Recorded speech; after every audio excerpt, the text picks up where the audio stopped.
జాగృతి వాకాటి పాండురంగారావు స్మారక దీపావళి కథల పోటీకి ఎంపికైన కథ బిడ్డ తల్లి. రచన శ్రీ జిల్లేళ్ల బాలాజీ. వినిపిస్తున్నవారు పప్పు భోగారావు.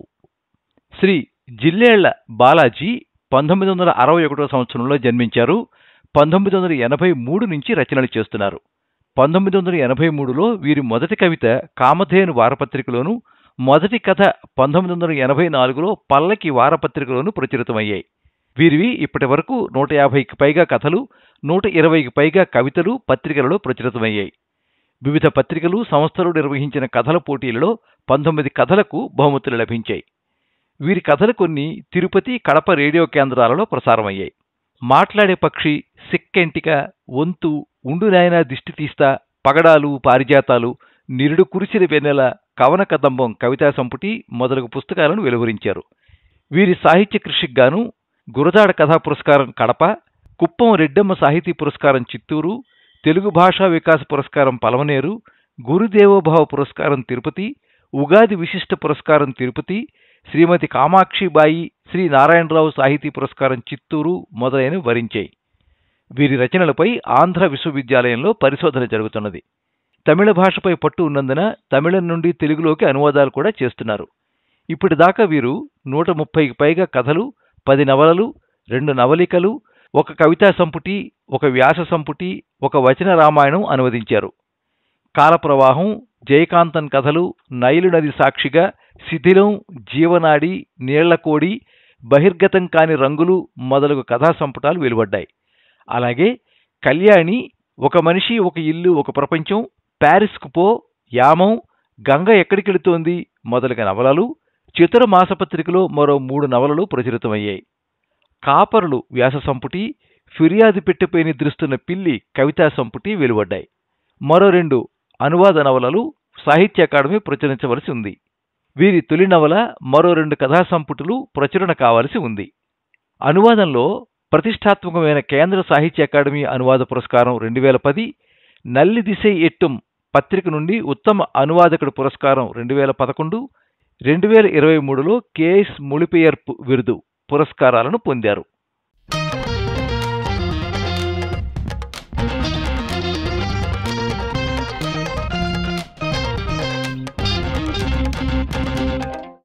అయ్యో అయ్యో, ఆపు నాన్నా ఆపు! పరిగెత్తుకెళ్లి తండ్రిని పట్టుకుని పక్కకు లాగాడు చిన్న కొడుకు సూర్యం. అప్పటికే పెంపుడు గుర్రాన్ని కసితీరా చితకబాది ఆయాసపడుతున్నాడు రంగయ్య. అన్ని దెబ్బలు తిన్నా ఆ గుర్రం కిమ్మనకుండా తల వంచుకుని నిలబడి ఉంది. దాని తెల్లటి ఒంటి మీద రంగయ్య కొట్టిన దెబ్బలు వాతలు తేలి కనిపిస్తున్నాయి. దీన్ని ఇష్ట కాదు, ముక్కలు ముక్కలుగా నరికినా పాపం లేదు. ఆవేశంతో మళ్లీ కొట్టడానికి ప్రయత్నించాడాయన.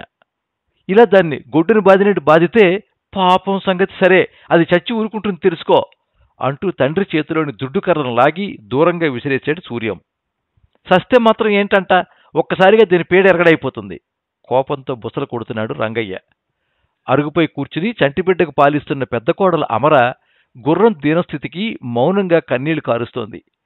కడుపు నిండిన చంటిబిడ్డ నోరు తెరుచుకుని ఏడుస్తున్న తల్లి ముఖంలోకే కళ్ళార్పకుండా చూస్తున్నాడు. ఇందాకటి నుండి చూస్తున్న గుర్రాన్ని పిచ్చికుక్కను కొట్టినట్టుగా కొట్టావు, అయినా నీ కోపం ఇంకా చల్లారినట్లేదు అన్నాడు అరుగుమీద కుట్టు మిషన్ ముందు కూర్చుని ఉన్న పెద్ద కొడుకు రమణ. దీంతో నా మానమైపోయింది. బండిని లాగతా సటుక్కున నడి రోడ్లో కూలబడింది. ఎంత లేపినా లెయ్యినని మొండికేసేసరికి ఏరే దారి లేక ఓ బల్ల రిక్షాని కుదుర్చుకుని బండిలోని లగేజ్నంతా దానిలోకి ఎక్కించి డెలివరీ చేయాల్సి వచ్చింది. దాంతో నా గిట్టిని కుగిలినంతా బల్ల రిక్షా ఉడికి ఇయ్యాల్సి వచ్చింది రగిలిపోతూ అన్నాడు రంగయ్య. దీన్ని ఇక్కడే ఇంతగా సావబాదాడంటే ఉదయం బరువును మొయ్యలేక సతికిలబడ్డప్పుడు ఇది ఇంకెన్ని దెబ్బలు తినుంటుందో. అత్తపోయాక మామకు కోపం బాగా పెరిగిపోయింది అనుకుంటూ మరింతగా కుమిలిపోయింది అమర. ఈ మధ్య నీలో పెరిగిన అత్యాస వల్ల అపరిమితమైన బరువును దాన్ని నెత్తిమీద పెడితే అది ఎలా లాగుతుందనుకున్నావు? అదేమైనా యంత్రం అనుకున్నావా? ప్రాణం ఉన్న జీవి, అది తెలుసుకో ముందు కోపంతో అన్నాడు రమణ. ఈ ధనంతో దీని వ్యవహారం ఏందో బాగా తెలిసొచ్చింది. ఒకసారి సుఖం మరిగిందంటే ఇంకెన్ని దెబ్బలైనా ఓర్చుకుంటుందని తెలిసింది. ఓరం దినాలుగా ఇదే తంతు, సోమరిపోతు గుర్రం. ఇదే ఏ గొడ్డు అయ్యుంటే ఏ కషాయోడుకో కబేలాకో తోలేసి 4 డబ్బులు కళ్ళ చూసుందును. అందుకు పనికిరాంది అయిపాయే నిరుత్సాహంతో అన్నాడు రంగయ్య. నాన్న, అన్యాయంగా మాట్లాడకు. ఇన్నేళ్లు మనల్ని ఆదుకున్న ఈ జీవిని ఇదేనా నువ్వు అర్థం చేసుకున్నది? ఇదే మనిషి అయితే ఇలా మాట్లాడేవాడివా? మూగజంతువునే కదూ ఇంతటి పాడు ఆలోచన చేశావు? సూటిగా అడిగాడు సూర్యం. పనికిరందైపోయాక ఇంకెట్టా ఆలోచించాలి? తేలిగ్గా అనేశాడు రంగయ్య.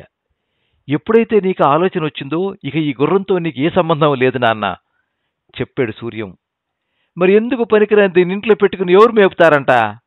సూర్యాన్నే చూస్తూ అన్నాడు రంగయ్య. నేనే, ఇకపై దీని ఆలన పాలన అంతా నేనే చూసుకుంటాను గుర్రాన్ని ప్రేమగా నిమురుతూ అన్నాడు సూర్యం. ఓయబ్బా, ఇప్పటిదాకా ఏ ఉద్యోగము లేదు, పైసా వరుమానము లేదు, గుర్రం బాగోగులు చూస్తాడట, గుర్రం బాగోగులు. అది ఎంత మాత్రం నేను చూడకుండా పోతానా అని గొణుక్కుంటూ వీధిలోకి వెళ్ళాడు రంగయ్య. ఓ వారం తర్వాత గుర్రాన్ని వెంట పెట్టుకుని పట్టణానికి వెళ్లిన సూర్యం మళ్లీ 6 నెలల వరకు ఇంటివైపే రాలేదు. అప్పుడప్పుడు మాత్రం కొంత డబ్బుని ఇంటికి పంపుతూ వచ్చాడు.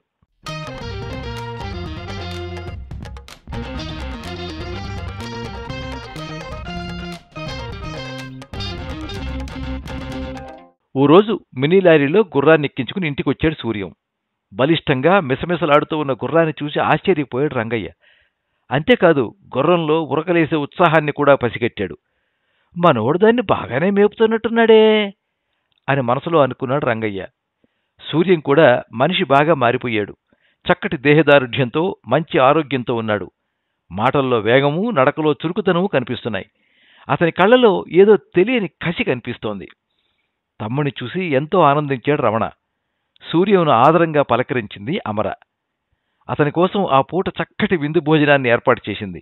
ఆ రోజంతా బిడ్డను ఎత్తుకునే ఉన్నాడు సూర్యం. తమ్ముడు, పట్నంలో గుర్రాన్ని పెట్టుకుని నువ్వేం చేస్తున్నావురా? ఎంతో ఆసక్తిగా అడిగాడు రమణ. అన్నా, ఈ గుర్రంతో నేనిప్పుడు బరువును మోయించడం లేదు, కానీ ఈ గుర్రం సాయంతో నేనిప్పుడు జిమ్నాస్టిక్స్ ప్రాక్టీస్ చేయిస్తున్నాను. అంటే గుర్రం ఎక్కువగా ఫీట్లు చేయదు, కానీ నేనే దానిపై నిలబడి రకరకాల విన్యాసాలు చేస్తాను. దీన్నే ఇంగ్లీష్లో ఈక్వెస్ట్రైన్ అంటారు.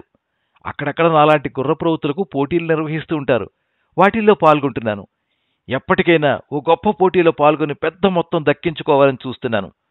దాంతో మన పేదరికాన్ని దూరం చేసి నాన్నను, మిమ్మల్ని బాగా చూసుకోవాలనుకుంటున్నాను అని ఎంతో ఆత్మవిశ్వాసంతో అన్న సూర్య మాటలకు రమణ, అమర ఎంతగానో పొంగిపోయారు.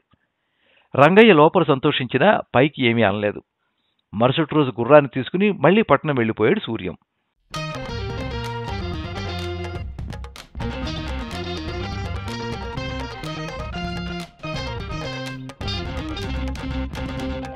ఉన్నట్టుండి ఒకరోజు సూర్యం ఇంటికొచ్చాడు. అది మామూలు రాకగా అనిపించలేదు ఎవరికీ. ఏదో విశేషమే ఉందనుకున్నారు. ఆ పూట భోజనాలయ్యాక, అన్నా, కోవై ప్రాంతపు జమీందారు గారు ఒకరు ఈ ఏడాది ఊటీలో వేసవి ఉత్సవాలు బ్రహ్మాండంగా జరపాలని నిశ్చయించారు. అందులో భాగంగా ఎవరైనా తనను ఆశ్చర్యపరిచేలా సాహస విన్యాసాలు చేసిన వారికి అక్షరాల 25 లక్షల రూపాయలు బహుమతినిస్తానని పత్రికాముఖంగా ప్రకటించారు. 25 లక్షలా? ఆశ్చర్యపోతూ అన్నారు రమణ, అమర. నమ్మశక్యం కానట్టుగా ముఖం పెట్టాడు రంగయ్య. అవును, కావాలంటే ఇదిగో ఈ ప్రకటన చదువు అంటూ తన చేతిలోని ఆంగ్ల దినపత్రికను ఇచ్చాడు సూర్యం. రమణ చదవటం పూర్తి చేసి, నిజమేనా అన్నా? 25 లక్షలు? పెద్ద మొత్తమే. కళ్ళు పెద్దవి చేస్తూ తల ఊపాడు. అందుకే అందులో నేను పాల్గొని ఎలాగైనా ఆ బహుమతిని దక్కించుకోవాలని నిర్ణయించుకున్నాను. ఇంకే అలాగే కానివ్వు నవ్వుతూ అన్నాడు రమణ. కానీ అందుకు మీ అందరి సహకారం కావాలి. అప్పుడే నేను అనుకున్నది సాధించగలను. తప్పకుండా మేమందరం నీకు సహకరిస్తాం. ఏమంటావు నాన్న అనగానే ఆయన అలాగేనన్నట్టు తల ఊపాడు.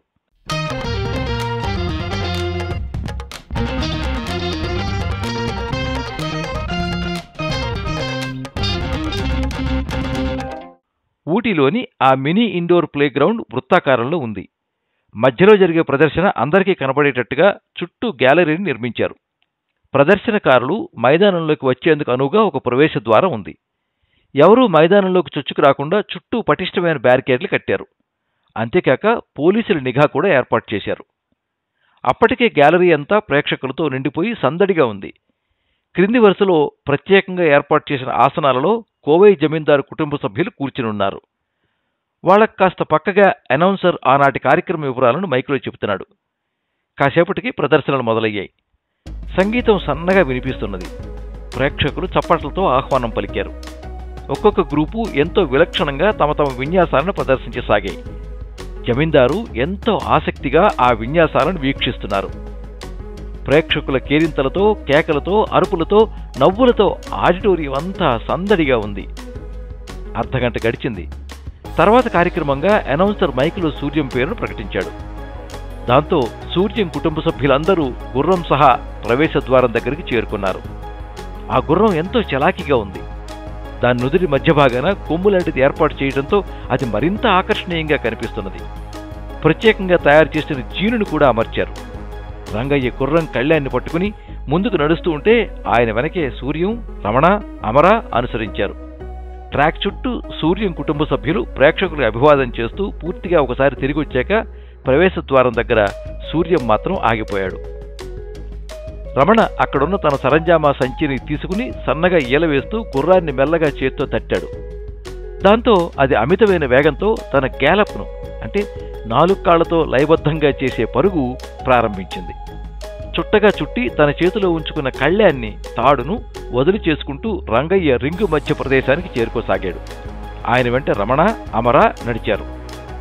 మధ్య ప్రదేశానికి చేరుకునేసరికి ఇప్పుడు రంగయ్య చేతిలోని కళ్యం పొడవుగా సాగి కనిపిస్తున్నది. గుర్రం ట్రాక్లో తిరుగుతూ ఉంటే అదే దిశలో ఉన్న చోటే రంగయ్య కూడా అడుగులు పక్కకి జరుపుతున్నాడు. రమణ తన చేతిలోని సరంజామాను తండ్రికి కాస్త పక్కగా పెట్టి నేల మీద కూర్చున్నాడు. అతని ప్రక్కనే అమర కూర్చుని నిద్రపోతున్న చంటిబిడ్డను ఒళ్ళో పడుకోబెట్టుకుంది. గుర్రం ప్రవేశ ద్వారం దగ్గరికి సమీపిస్తుండగా తయారుగా ఉన్న సూర్యం గుర్రం పక్కన తను రిథమిక్గా పరిగెత్తసాగాడు. కొంత దూరం పరిగెత్తాక జీను పిడిని చేతులతో గట్టిగా పట్టుకుని అలాగ్గా ఎగిరి గుర్రంపై ముందొక కాలు వెనకొక కాలు పెట్టి నిలబడ్డాడు. గుర్రం గ్యాలప్కు తగ్గట్టుగా తను ముందుకు వెనక్కు కదలసాగాడు. ప్రారంభ విన్యాసానికే ప్రేక్షకులు చప్పట్లతో పాటు కేకలు, ఈలలు వేశారు. ఇక మొదలైంది సూర్యం విన్యాస పరంపర. గుర్రం పరిగెడుతూ ఉంటే దానిపైన పిల్లి మొక్క వేశాడు. ప్రస్తుతం అతను ధనురాసనం వేసినట్టుగా కనిపిస్తున్నాడు. అదే వేగంలో నిటారుగా నిలబడి చేతులు 2 గాలిలోకి విసిరాడు. గుర్రం అదే లయను అందిపుచ్చుకుని చక్కటి గ్యాలప్తో పరుగు తీయసాగింది. ఈసారి సూర్యం చీనుకున్న పిడులను 2 చేతులతో పట్టుకుని కాళ్లు పైకి చక్కగా చాపి శీర్షాసనంలో తలకిందులుగా నిలబడ్డాడు. అదే భంగిమలో ఉంటూ 2 కాళ్లను ముందుకు వెనక్కు జరిపాడు. తర్వాత పక్కలకు జరిపాడు. క్షణాలలో కాళ్లను చేతులకు సమాంతరంగా తెచ్చి నిటారుగా నిలబడి విసిరిగా చేతులను గాలిలోకి విసిరాడు. గుర్రం అదే గ్యాలప్తో రిథమిక్గా పరిగెడుతున్నది. దానికి తగ్గట్టుగా సూర్యం చక్కటి బ్యాలెన్స్ ప్రదర్శిస్తున్నాడు. గుర్రం కింద నుండి ఇటు దూరి అటు తేలాడు. అటు నుండి ఇటు వచ్చాడు. ఎక్కడా తొట్టుపడలేదు, జారి పడలేదు. మళ్లీ గుర్రంపై నిలబడ్డాడు. చేతులు గాలిలోకి లేపాడు. ప్రేక్షకులు చప్పట్లు కొట్టారు. జమీందారు చిరునవ్వు నవ్వాడు. అప్పటిదాకా నేలపై కూర్చుని ఉన్న రమణ లేచి నిలబడ్డాడు. అంతే, ఠక్కున అప్పటి వరకు వినిపిస్తున్న సంగీతం ఒక్కసారిగా ఆగిపోయింది. అది ఆగిపోవటంతో ప్రేక్షకుల మాటలు, కేకలు అన్నీ ఆగిపోయాయి. అన్నీ ఆగినా గుర్రం పరుగు మాత్రం ఆగలేదు. అది పరిగెడుతూనే ఉంది. అంతటా నిశ్శబ్దం ఆవరించింది. ఏదో వింత జరగబోతుందని అందరికీ అనిపించసాగింది. అందరూ ఆతృతగా సూర్యం కేసే చూడసాగారు. రమణ తాను తీసుకొచ్చిన సరంజామా సంచిని తీసుకుని గుర్రం పరుగులు తీస్తున్న రింగు దగ్గరికి చేరుకుని నేల మీద పెట్టాడు. అందులో నుండి ఓ 5 అడుగుల వెదురు బొంగుని చేతిలోకి తీసుకున్నాడు. గుర్రం తన ముందుకు రాగానే దాని పక్కనే పరిగెడుతూ బొంగును సూర్యం చేతికి అందించాడు. రమణ వెనక్కి తిరిగి మళ్లీ సంచి దగ్గరికి వచ్చి ఈసారి ఒక వెడల్పైన పలుచడి ప్లాస్టిక్ బుట్టను తీసుకున్నాడు. ఆ బుట్ట లోపలి భాగం ఒక మెత్తని వస్త్రంతో అల్లబడి ఉంది. బుట్ట కింది భాగంలో ఒక స్క్రూ బిగించబడి ఉంది. గుర్రం ఓ రౌండ్ను పూర్తి చేసుకుని తన దగ్గరికి రాగానే బుట్టను సూర్యానికి అందించాడు రమణ. సూర్యం ఆ బుట్టను అంతకుముందు తీసుకున్న వెదురు బొంగు పైభాగంలోని రంధ్రంలో ఉంచి బొంగును తిప్పుతూ బుట్ట అటు ఇటు కదలకుండా గట్టిగా బిగించాడు. గుర్రం పరిగెడుతూనే ఉంది. ఇప్పుడు అమర తన బిడ్డతో సహా లేచి నిలబడింది. గుండె వేగంగా కొట్టుకుంటూ ఉంటే ఆమె ఒకసారి బిడ్డ ముఖంలోకి చూసింది. బిడ్డ మంచి నిద్రలో ఉన్నాడు. వంగి బిడ్డ బుగ్గల్ని ముద్దాడింది. స్థిరంగా నడుచుకుంటూ వెళ్లి గుర్రం పరిగెత్తే దారి పక్కన నిలబడింది. 2 అరచేతుల మధ్య బిడ్డనుంచుకుని సరిగ్గా సూర్యం అందుకునేలా చేతులు చాచి నిలబడింది. సూర్యం అప్పటికే వెదురు బొంగును కాళ్ల దగ్గరున్న ప్రత్యేక అరలో నిలబెట్టి దాన్ని తన మోకాలితో అదిమి పట్టి ఉంచాడు. వదిని చాపిన చేతుల మధ్య ఉన్న పసిబిడ్డను అలాగ్గా అందుకున్నాడు సూర్యం. ఆ బిడ్డను వెదురు బుట్టలోకి చాకచక్యంగా ఏ చిన్న కుదుపు కూడా లేకుండా పడుకోబెట్టాడు. తర్వాత వెదురు బొంగును కుడిచేత్తో పట్టుకుని కొంతమేర పైకి లాగి కింద ఎడమ చేత్తో ఆ బొంగును పట్టుకున్నాడు. కుడి చేతిని వదిలిచేసి పక్కకి తెచ్చాడు. ఇప్పుడు ఎడమ చేత్తో బొంగును మరికొంత మేర పైకి లాగి కుడి చేత్తో పట్టుకున్నాడు. అలా చేతులను పైకి కిందికి మారుస్తూ బొంగును పైకెత్తాడు. బొంగు అడుగుభాగం వచ్చేసరికి ఇప్పుడు బిడ్డ పడుకున్న బుట్ట 5 అడుగుల ఎత్తుకు వెళ్ళింది. ఈసారి రమణ ఇచ్చిన మరో 5 అడుగుల వెదురు బొంగును తన ఎడమ చేత్తో అందుకున్నాడు సూర్యం. దాన్ని కుడి చేతిలోని మొదటి బొంగు అడుగుభాగం కింద ఉంచి మెల్లగా తిప్పుతూ బిగించాడు. ఆ వెదురు బొంగును మళ్లీ చేతులతో ఇంతకు ముందులాగా పైపైకి ఎత్తసాగాడు. కొంతసేపటికి బిడ్డ 10 అడుగుల ఎత్తుకెళ్ళాడు. రమణ చివరగా మరో 3 అడుగులు వెదురు బొంగును అందించాడు. సూర్యం ఇంతకు ముందులాగానే చేతిలోని బొంగుకు దాన్ని జతచేసి పైకెత్తాడు. ఇప్పుడు బిడ్డ 13 అడుగుల ఎత్తున ఉన్నాడు. ఊపిరి ఆగినంత పనయింది అమరకు. ఆమె గుండె వేగంగా కొట్టుకోసాగింది. భయం ఆమె ఒళ్లంతా పాకింది. ఏమాత్రం అజాగ్రత్తగా ఉన్నా బిడ్డ అంత ఎత్తు నుండి నేలమీద పడి మరణించవచ్చు. గుర్రం చక్కటి గ్యాలప్లో పరిగెడుతున్నది. సూర్యంలో ఏమాత్రం అదురు బెదురు లేదు. వణుకు తొణుకు లేదు. తన దృష్టంతా బుట్టపైనే ఉంచాడు. ఆ బొంగును పొట్ట దగ్గర నడుముకు చుట్టుకున్న గుడ్డ కుదురులో ఉంచాడు. తర్వాత బొంగును పట్టుకున్న 2 చేతుల్లో నుండి ఎడమ చెయ్యిని మాత్రం బొంగుపైనే ఉంచి కుడి చేతిని మెల్లగా పక్కకి తీశాడు. చూస్తున్న వాళ్లకు విస్మయం కలుగుతోంది. అది కళా నిజమా అన్న భ్రమలో ఉన్నారు. తర్వాత మెల్లగా ఎడమకాలిని పక్కకి తీశాడు. అంటే ఇప్పుడు ఎడమ చెయ్యి కుడికాలిపై పట్టు బిగించి గుర్రంపై విన్యాసం చేస్తున్నాడనమాట. గుర్రం ఒక రౌండ్ పూర్తి చేశాక కుడి చేతిని ఎడమకాలిని మళ్లీ యథాస్థానంలోకి తెచ్చాడు. వెదురు బొంగును పొట్ట దగ్గరున్న గుడ్డ కుదురులో నుంచి తీసి 2 చేతులతో బిగించి పట్టుకున్నాడు.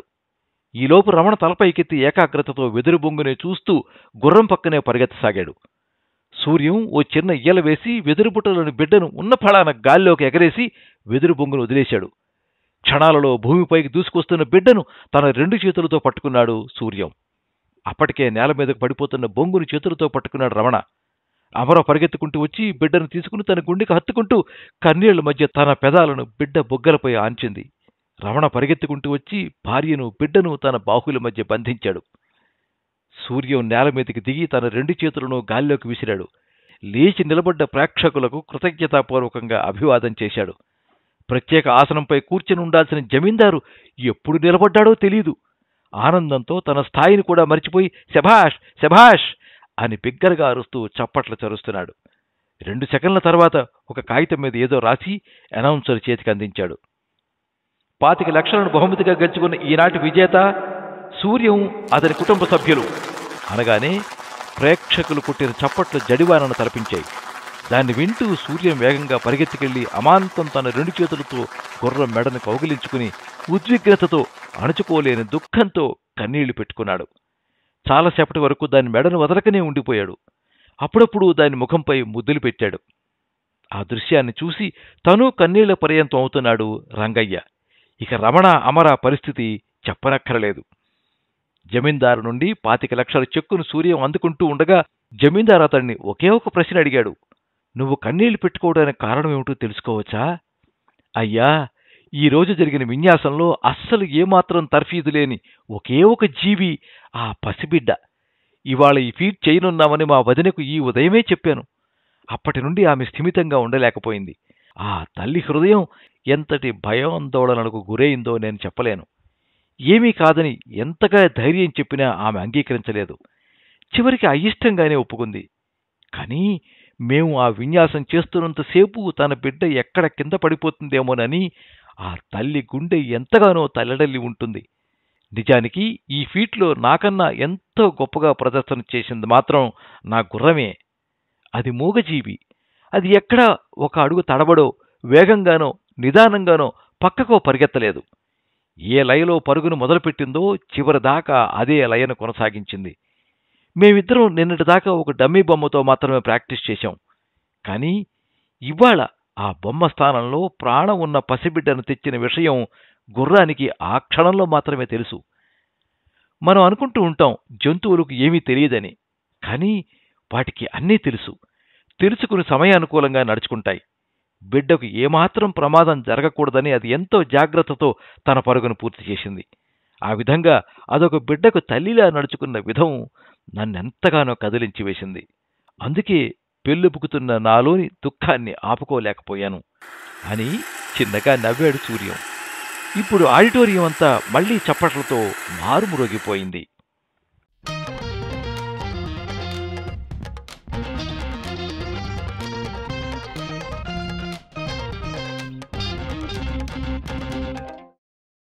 మీరింతవరకు బిడ్డ తల్లి కథ విన్నారు.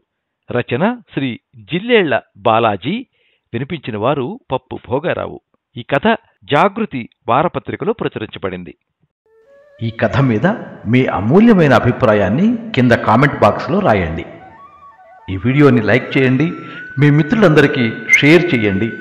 ఇలాంటి మరిన్ని మంచి కథలు వినిపించడానికి ఈ ఛానల్ని సబ్స్క్రైబ్ చేసుకోండి. పక్కనే ఉండే బెల్ ఐకాన్ని క్లిక్ చేస్తే ఇలా అప్లోడ్ చేసే వీడియోల వివరాలన్నీ కూడా మీకు ఎప్పటికప్పుడు నోటిఫికేషన్ ద్వారా తెలుస్తాయి. ఎప్పుడు మీ అభిమానాన్ని కోరుకునే పప్పు భోగారావు. సర్వే జనాః సుఖినో భవంతు. కథా స్రవంతి.